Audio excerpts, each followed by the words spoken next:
हुआ था जब कांग्रेस की तत्कालीन सरकार ने भारत के संविधान का गला घोंटते हुए लोकतंत्र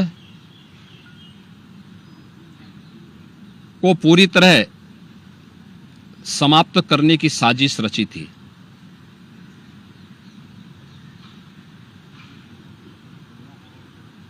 पच्चीस जून 1975 रात के अंधेरे में श्रीमती इंदिरा गांधी जी के नेतृत्व में कांग्रेस की सरकार ने कैसे भारत के लोकतंत्र को नष्ट करने का प्रयास किया था। उस समय के सभी विपक्षी दलों के नेताओं को,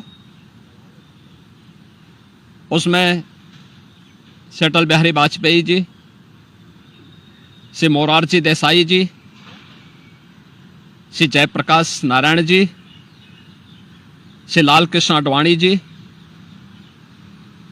और विपक्ष के सभी नेताओं को बंद करके लोकतंत्र के गले को पूरी तरह घोंटने का प्रयास किया था। आज जब 50 वर्ष के उपरांत हम इमरजेंसी की उन यादों को स्मरण करते हैं तो स्वाभाविक रूप से कांग्रेस में चेहरे बदले होंगे, लेकिन उसका चरित्र, उसके हाव भाव आज भी वही हैं जो 1975 में एक बर्बर चेहरा उस समय में कांग्रेस पार्टी का देखने को मिला था। कैसे उन्होंने संविधान की मूल आत्मा कही जाने वाली प्रेम्बल में संशोधन करके उसकी आत्मा को नष्ट करने का प्रयास किया था। कैसे कांग्रेस ने उस समय देश के नागरिकों के मौलिक अधिकारों को पूरी तरह प्रतिबंधित कर दिया था। कैसे न्यायालय के अधिकारों को कांग्रेस पार्टी ने उस समय में बंधक बना के रख दिया था। और आज भी कांग्रेस पार्टी में भले ही नेतृत्व बदला हो, लेकिन उसका चेहरा बदला हो, लेकिन चरित्र तो उसका आज भी वही है। ये लोकतंत्र की दुहाई देते हैं, लेकिन भारत के बाहर जाकर के भारत के लोकतंत्र को कटघरे में खड़ा करते हैं। भारत की चुनाव प्रणाली पर प्रश्न चिन्ह खड़ा करते हैं।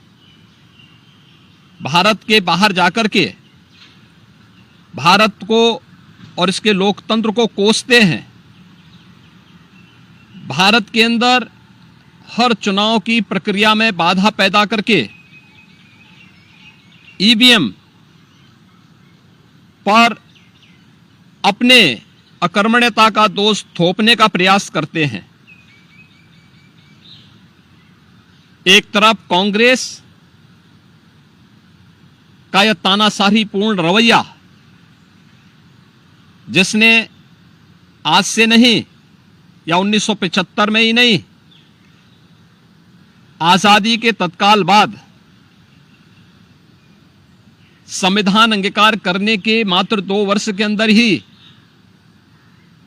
देश के संविधान में संशोधन करके धारा 370 को उसमें जबरन डाल करके देश के अंदर देश की अखंडता को चुनौती देने वाली धारा 370 को डालने का प्रयास किया था। इसके उपरांत भी समय समय पर कभी मीडिया पे को प्रतिबंधित करके, कभी अन्य तरीके से प्रत्यक्ष और अप्रत्यक्ष रूप से लोकतंत्र के सभी स्तंभों को कमजोर करने का प्रयास किया था। 1975, 25 जनवरी 1975 उसकी पराकाष्ठा के रूप में इस देश ने और दुनिया ने देखा था। 1975 की इमरजेंसी की घटना की 50 वर्ष पूरे हो रहे हैं। 1975 में देश के लोकतंत्र को बचाने के लिए, संविधान को फिर से बहाल करने के लिए, नागरिक अधिकारों की रक्षा करने के लिए जिन लोगों ने जेल की यातनाओं को सहा था, जिन लोगों ने उस कालखंड में लोकतंत्र के लिए अपना सर्वस्व न्यौछावर करने का कार्य किया था, हमें आश्चर्य होता है कि उनकी वर्तमान पीढ़ी उसी कांग्रेस की गोद में बैठ करके देश को फिर से कांग्रेस की तानाशाही और लोकतंत्र विरोधी, संविधान विरोधी तंग दायरे की ओर धकेलने का कुत्सित प्रयास कर रही है। कांग्रेस आज भी उसी रास्ते पर चल रही है और उसी का परिणाम है। जहां भी कांग्रेस नेतृत्व की सरकारें हैं, उनका रवैया, उनकी कार्यप्रणाली, उनके द्वारा किए जाने वाले कृत्य इस बात के उदाहरण प्रस्तुत करते हैं। उनके जो सहयोगी हैं, बंगाल में टीएमसी है, केरल के उनके सहयोगी हैं, या तमिलनाडु के उनके सहयोगी हैं, या कांग्रेस नेतृत्व की सरकारें जहां कार्य कर रही हैं, उनकी कार्यपद्धति को आप देखें। जो लोग जनता को गुमराह करके संविधान के नाम पर संसद की कार्रवाई को बाधित करने का प्रयास कर रहे हैं, वे लोग कभी अपने गिरेबान में भी झांक के देखें। क्या उन्होंने सही मायने में संविधान का पालन किया था? क्या यह सच नहीं कि देश की संसद में कांग्रेस के एक वरिष्ठ नेता ने वहां पर जिस प्रकार का आचरण किया था, एक बिल को संसद के फ्लोर पर ही किस तरीके से अपमानित करने का काम किया था, वहां फाड़ने का काम किया था, ये क्या किसी से छुपा हुआ है? या अन्य अनेक ऐसे कृत्य जिसने लोकतंत्र को कमजोर किया है और लगातार देश के लोकतंत्र को कमजोर कर रही है, ये सभी कांग्रेस के वे कृत्य हैं जिसके लिए कांग्रेस को यह देश कभी माफ नहीं करेगा। कांग्रेस पार्टी को और कांग्रेस की इस तानाशाही में प्रत्यक्ष और अप्रत्यक्ष रूप से सहभागी बने उन सभी राजनीतिक दलों को भी, जिनका उदय ही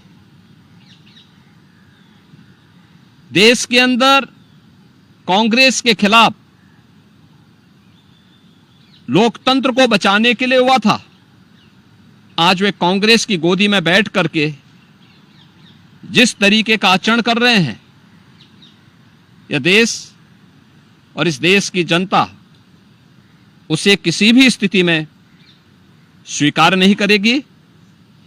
कांग्रेस को और कांग्रेस के इन सभी सहयोगियों को जिन्होंने लोकतंत्र को कमजोर किया है, संविधान के प्रावधानों को समय समय पर मानने से इनकार किया है, इसके लिए आज इमरजेंसी की 50 वर्ष पूरे होने पर इन्हें देश की जनता से माफी मांगनी चाहिए अपने इस कृत्य के लिए और अपने न केवल चेहरे को बल्कि चरित्र को देश के संसदीय लोकतंत्र के अनुरूप ले जाने के लिए अपने आप को तैयार करना चाहिए।